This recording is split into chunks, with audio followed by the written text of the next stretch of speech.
Assalamualaikum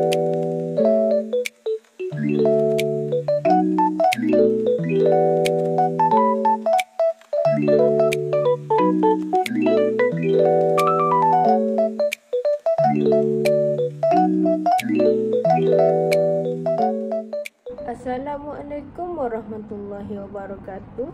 Salam sejahtera. Salam IPGM Peneraju Kecemerlangan Pendidikan Guru Bertaraf Dunia dan salam IPG KIG. Sirih berlipat, sirih pinang, sirih dari Pulau Mutiara. Pemanis kata selamat datang, awal bismillah pembuka bicara. Yang berusaha, ahli jawatankuasa sekalian, yang dihormati Dr. Mustafa Kamal bin Haji Ahmad Kasim selaku pensyarah khusus GPIM 1022, rakan-rakan dan hadirat yang dirahmati Allah Subhanahu Taala sekalian. Saya Puteri Orchid Idini binti Muhammad Fairul dari kumpulan PPS 110 akan melaksanakan program Satu Hari Satu Saranan yang berteraskan Al-Quran dan As-Sunnah sebagai sokongan dan mesej saranan. Dalam era kemajuan ini, rakyat di negara kita iaitu Malaysia berpeluang untuk memilih pemimpin bagi memimpin negara melalui pilihan raya. Sebagaimana yang kita tahu, Malaysia merupakan negara majmuk dari segi rakyat, agama dan bahasa. Sejak mencapai kemerdekaan pada tahun 1957, Malaysia sering dirujuk sebagai model negara yang aman dan harmoni. Namun, Malaysia tidak terkecuali dari cabaran kepimpinan mengurus konflik kaum dan agama seperti yang berlaku pada 13 Mei 1969 dan Mali pada tahun 1985. Tragedi ini memberi pengajaran yang besar kepada pemimpin bagi menanamkan sifat tanggungjawab dalam diri bagi mengelakkan perkara yang sama berlaku. Secara ringkasnya, ketidakstabilan politik dan sikap prejudis terhadap kaum yang sering dimainkan oleh pihak yang tidak bertanggungjawab telah menyebabkan paduan rakyat semakin pudar dan imej rakyat dan juga negara yang buruk. Tambahan pula, media massa telah memaparkan isu salah guna kuasa, rasuah, penyeludupan, ketirisan dan jenayah kola putih yang dirancang sejak puluhan tahun yang lalu sudah pun di bawah siasatan pihak berkuasa dan telah didakwa. Tidak dapat dinafikan bahawa sebuah negara dan seorang pemimpin yang bertanggungjawab untuk memimpin dan menguruskan hal ehwal masyarakat yang berada di bawah kepemimpinannya. Baiklah, kita akan melihat beberapa keratan berita berkaitan dengan isu politik di global dan juga isu semasa.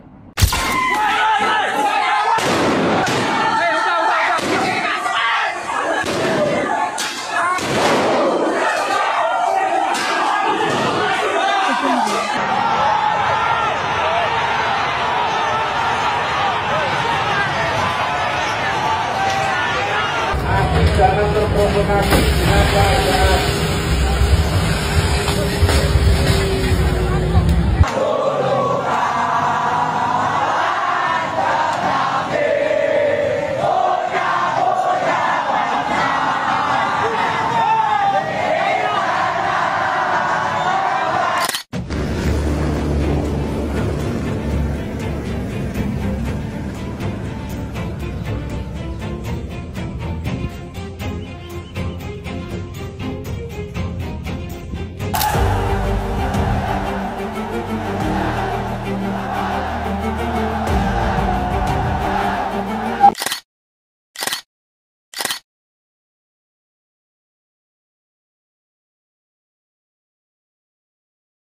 Rama bakifikaka abamewa wanangu jo bakenikamata kunikatakata mwili yote, kamata mai ya moto bananilunguza, so kunilunguza alinjo bote binzi balikwaka anjo vile bote. How are you surviving then? Diblo kenya natupatiaka na kwa jirani mtoto alinda lumba wakamwini alienda lumba wakamwima.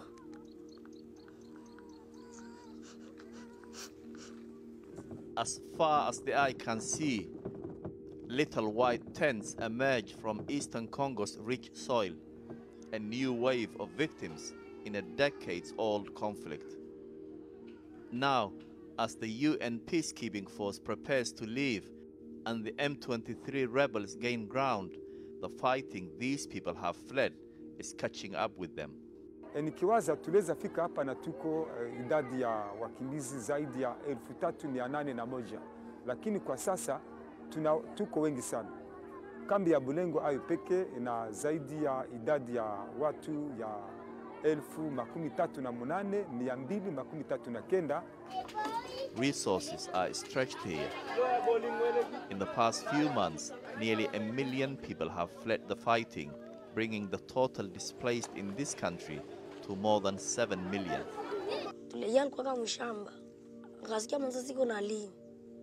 Sie tukaanza sikia vile ni fasi nyingine baba wakimbia. Mkartie tunako bananza funga vitu bananza yini. Na sie tumefunga tumeanza shughuli za mama tatufika kwa hai. Papa amesema twende, lazima atakuya. When they reached safety, they discovered their mother hadn't made it. They journeyed back to find her body. Tumefika wametuambia walimuzikia Muranga na bombe lipondaka kichwa kyote walikufatu zikazika. Sangi tu wangeachaka na masasi kwa hali hawakumaliza funika budongo. Then one morning after they reached Goma, their father went out to find food but never returned. Eastern Congo has long been flooded with international aid, sticking plasters on a conflict with deep roots and international backers. Aid agencies will flood in more cash, but no one involved has the appetite to fix this country's woes. Until they do, the people here will not benefit as they should from their rich lands.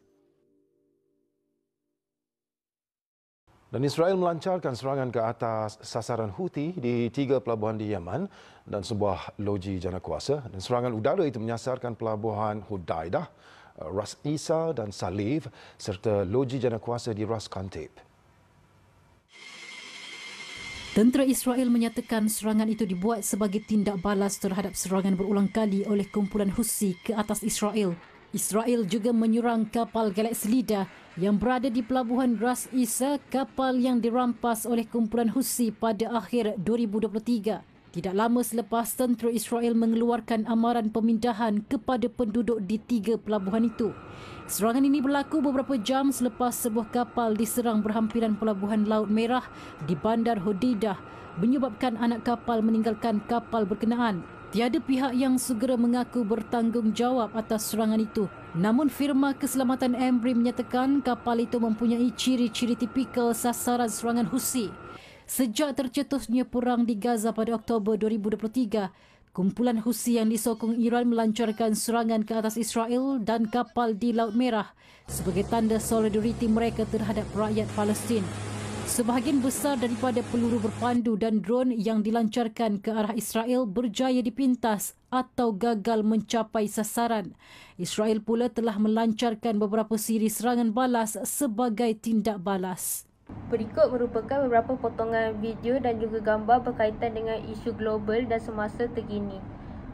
Perkara-perkara tersebut perlulah dibincangkan dalam video hari ini. Seterusnya, hadis Rasulullah SAW mengingatkan kita, sesiapa yang bangun di pagi hari dan tidak mengambil berat urusan Islam, maka dia bukan daripada golongan kita. Hadis riwayat Muslim. Inilah asas pembincangan kita hari ini. Bagaimana kita sebagai umat Islam perlu mengambil berat tentang keadaan politik negara yang semakin tenat dengan penyakit rasuah. Program Satu Hari Satu Saranan peranan Al-Quran dan Sunnah dalam membentengi politik dari rasuah dan juga amanah. Ini akan membawa kita menyelami pandangan lengkap Islam dalam membina sistem politik yang bersih dan amanah. Dalam masa yang diizinkan ini, saya mempunyai 4 objektif utama. 1. memahami kedudukan rasuah dan amanah menurut Al-Quran dan As-Sunnah. Kedua, menganalisis kesan rasuah terhadap sistem politik dan masyarakat. Ketiga, mengenal pasti ciri-ciri kepimpinan politik yang berteraskan Islam. Yang keempat, membentuk kerangka penyelesaian berdasarkan syariah. Baiklah, mari kita mulakan dengan beberapa potongan video tentang isu rasuah dalam kalangan ahli politik.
Hasrat kerajaan memperkukuh tadbir urus melalui rang undang-undang RUU perolehan dianggap langkah positif.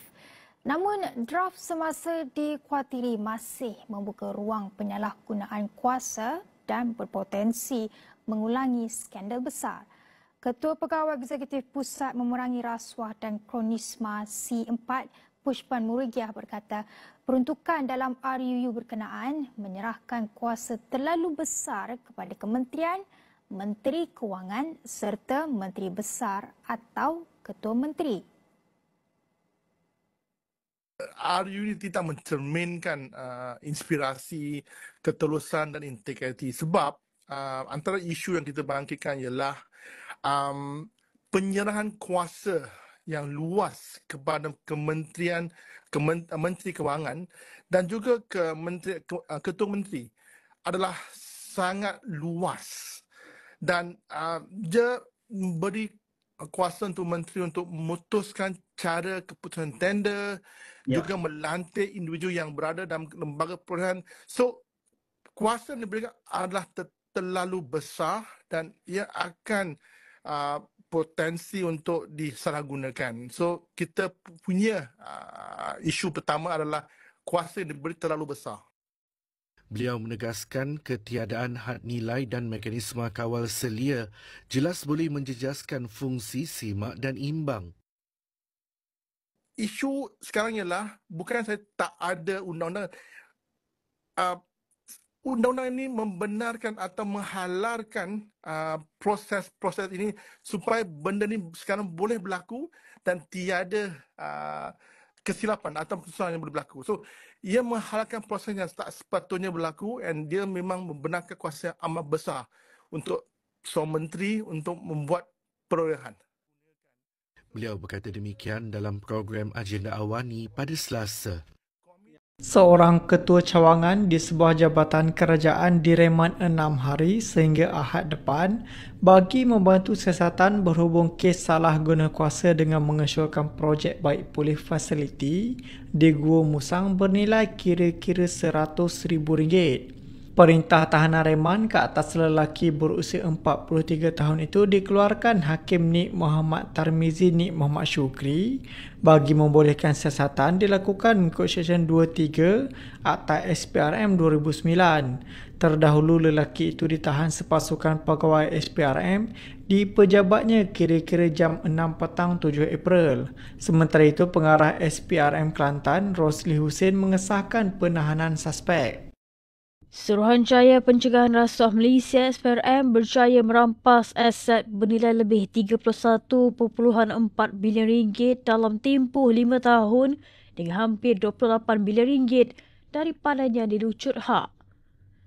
Katanya dalam kenyataan hari ini, rampasan itu membabitkan kes sindiket penyeludupan, penyelewengan dana dan pemilikan aset mewah hasil aktiviti jenayah termasuk hartanah, wang tunai, kenderaan mewah, jam tangan berjenama dan beg eksklusif. Ketua Pesuruhjaya SPRM Tan Sri Azam Baki berkata, pencapaian itu hasil pelbagai operasi siasatan yang bukan sahaja menumpaskan aktiviti rasuah dan pengubahan wang haram, malah memulihkan semula hasil negara yang diseleweng.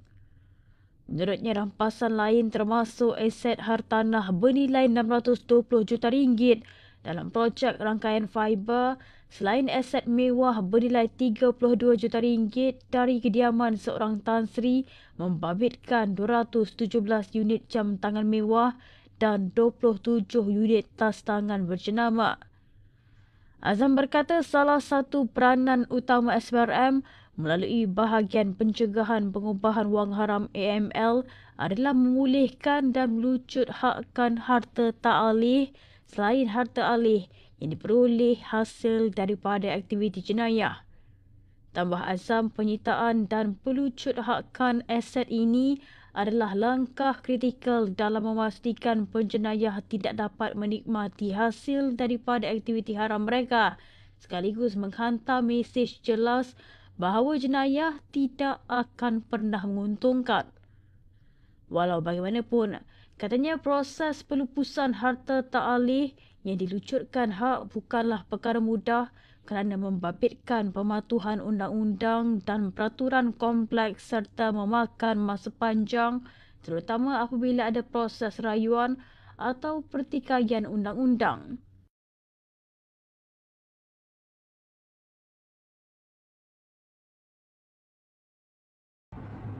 Baiklah, potongan video tersebut berkaitan dengan isu rasuah yang terjadi di negara kita. Jadi, mari kita fahamkan tentang dalil-dalil Al-Quran dan hadis As-Sunnah berkaitan rasuah terlebih dahulu. Mari kita memperdengarkan bacaan surah Al-Baqarah ayat 188. أعوذ بالله من الشيطان الرجيم بسم الله الرحمن الرحيم ولا تأكلوا أموالكم بينكم بالباطل وتدلوا بها إلى الحكام لتأكلوا فريقا من أموال الناس بالإثم وأنتم تعلمون.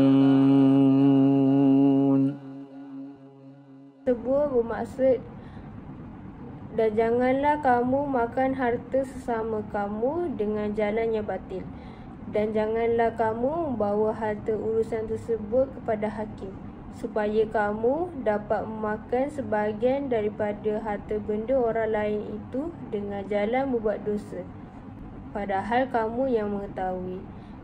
Kedua, hadis-hadis pengenegas. Rasulullah SAW bersabda, Allah melaknat pemberi rasuah, penerima rasuah dan orang yang menjadi perantara. Hadis riwayat Ahmad. Ini menunjukkan betapa seriusnya Islam memandang isu rasuah. Ketiga, konsep amanah dalam politik. Surah An-Nisa ayat 58, sesungguhnya Allah menyuruh kamu supaya menyerahkan segala jenis amanah kepada ahlinya. Amanah dalam politik meliputi amanah harta rakyat, amanah kuasa dan jawatan dan amanah keadilan. Mari kita mendengarkan surah An-Nisa tersebut. إن الله يأمركم أن تؤدوا الأمانات إلى أهلها وإذا حكمتم بين الناس أن تحكموا بالعدل إن الله نعم ما يعظكم به إن الله كان سميعا بصيرا. Itulah potongan ayat surah An-Nisa ayat 58. Seterusnya, mari kita memperdengarkan surah Al-Ahzab ayat 72 yang berkaitan dengan amanah. إنا عرضنا الأمانة على السماوات والأرض والجبال فأبين أن يحملنها وأشفقن منها وحملها الإنسان إنه كان ظلوما جهولا. Baiklah, dalam surah Al-Ahzab ayat 72 Allah berfirman, sesungguhnya kami telah mengemukakan tanggungjawab amanah kami kepada langit dan bumi serta gunung ganang untuk memikulnya. Maka mereka enggan memikulnya dan bimbang tidak dapat menyempurnakan kerana tidak ada pada mereka persediaan untuk memikulnya. Dan pada ketika itu, manusia dengan persediaan yang ada pada mereka sanggup memikulnya. Ingatlah, sesungguhnya tabiat kebanyakan manusia adalah suka melakukan kezaliman dan suka pula membuat perkara-perkara yang tidak sepatutnya dikerjakan. Bagaimana yang kita tahu, isu rasuah dan juga isu pecah amanah ini akan mengakibatkan masalah yang sangat serius kepada negara kita, dan juga kesan-kesan yang akan timbul ini akan juga menyusahkan negara-negara kita. Baiklah, sebagai contoh, kerosakan sistem keadilan rasuah yang akan menghancurkan sistem keadilan. Sebagai contoh, hakim yang menerima rasuah akan memutuskan kes ini tidak mengikut kebenaran. Perkara ini merupakan perkara yang sangat serius dan perkara ini juga boleh menghancurkan masa hadapan seseorang. Baiklah, seterusnya kemusnahan ekonomi negara kerana harta negara yang sepatutnya untuk menyalurkan dana kepada rakyat-rakyat dan juga membentukkan infrastruktur negara ini disalurkan kepada pihak tertentu dan pihak dalaman sahaja. Seterusnya, doa rakyat tidak dimakbulkan. Rasulullah SAW bersabda, tidak halal harta seseorang Muslim kecuali dengan kerelaan hatinya. Hadis riwayat Ahmad. Hal ini kerana harta yang diambil secara rasuah adalah haram di sisi Islam dan juga ianya merupakan kesalahan dalam undang-undang. Solusi menurut Al-Quran dan Sunnah, pertama sekali, prinsip syura, musyawarah. Baiklah, mari kita mendengarkan surah Asy-Syura ayat 38. وَالَّذِينَ اسْتَجَابُوا لِرَبِّهِمْ وَأَقَامُوا الصَّلَاةَ وَأَمْرُهُمْ شُورَى بَيْنَهُمْ وَمِمَّا رَزَقْنَاهُمْ يُنْفِقُونَ. Yang kedua pula, prinsip keterbukaan, transparansi. Yang ketiga, prinsip kebergantungan, accountability. Keempat, prinsip amar ma'ruf nahi munkar. Prinsip amar ma'ruf nahi munkar ialah anjuran dan tindakan untuk menyuruh kepada kebaikan, amar ma'ruf, dan mencegah kemungkaran atau perbuatan buruk, nahi munkar, yang menjadi tanggungjawab setiap Muslim dan prinsip penting dalam Islam. Tujuannya adalah untuk mewujudkan masyarakat yang bermoral, beretika dan sejahtera, di mana individu diharapkan mengamalkan kebaikan dan menjauhi keburukan demi kebaikan bersama dan keredaan Allah SWT. Makna dan tujuan amar ma'ruf ialah amar ma'ruf bermaksud menyuruh manusia melakukan perbuatan yang baik, benar, sesuai dengan kemaslahatan yang diredai Allah. Ini termasuklah amalan beribadah, nasihat dan menyebarkan pengetahuan yang bermanfaat seperti berdakwah dan memberi nasihat kepada orang ramai. Seterusnya, nahi munkar yang bermaksud melarang dan mencegah perbuatan buruk, merugikan atau bertentangan dengan perintah Allah SWT. Contohnya, mencegah dosa kekerasan, kejahatan dan praktik syirik. Syirik merupakan dosa yang sangat besar dalam Islam. Baiklah, prinsip ini juga merupakan tanggungjawab bersama kita bagi setiap individu Muslim bagi menjaga keharmonian dan kemaslahatan umat. Baiklah, menurut sumber Al-Quran 110 surah Ali Imran. Mari kita mendengarkan. Kuntum khaira ummatin ukhrijat lin-nasi ta'muruna bil ma'ruf wa tanhauna 'anil munkari wa tu'minuna billah.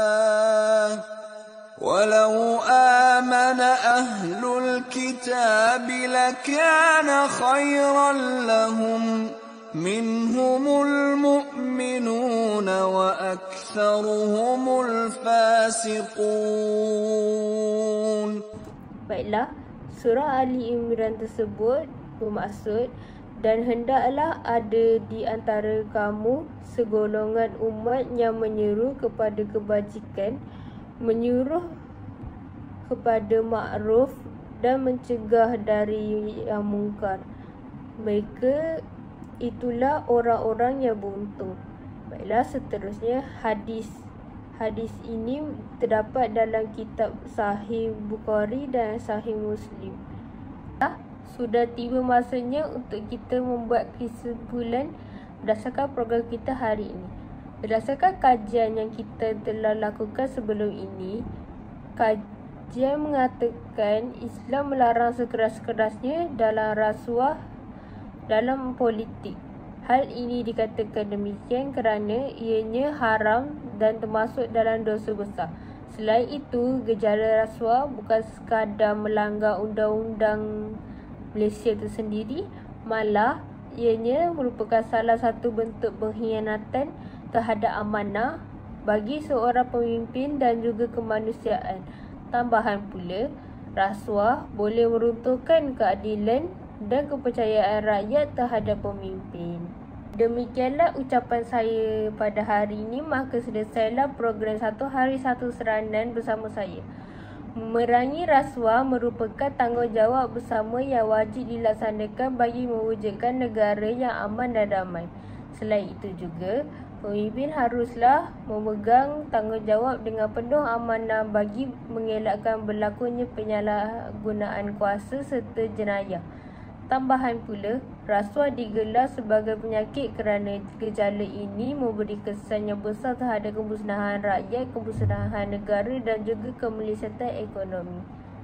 Sehubungan dengan itu, kerosakan masyarakat dan pelanggaran hukum agama serta undang-undang disebabkan oleh rasuah.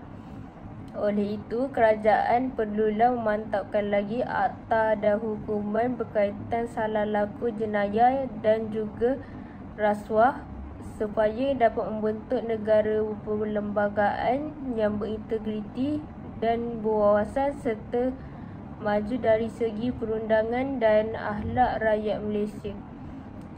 Terima kasih banyak-banyak kepada ahli jawatan kuasa yang telah membantu saya dan juga pensyarah saya. Terima kasih banyak-banyak kepada penonton yang setia dari awal program sehingga akhir program. Sekian, terima kasih.